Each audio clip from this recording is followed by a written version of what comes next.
Луѓе прво треба да се образуваме, мора да си писмен, да имаш занает, дали си бравар, дали си електричар, дали си доктор, дали си учител, професор, судија, не е битно.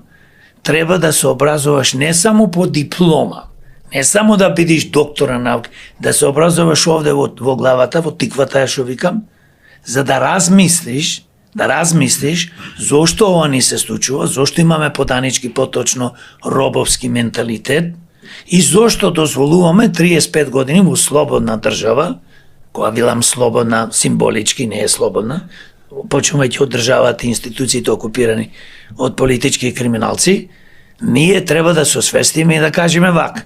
Сакаме да имаме врвна економија, врвно здравство, врвно образование, инфраструктура и животна средина, сакаме да имаме високи пензии, сакаме да водиме грижа за болни, стари, изнемоштени луѓе, луѓе со посебни потреби, деца и возрастни и така натаму.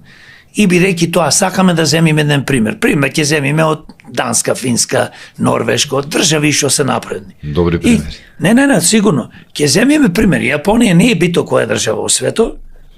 И ќе кажеме, ние вака сакаме. Ако сметаме дека во Америка има најдобра економија, сакаме да ја копираме економијата на Америка и на Швајцарија.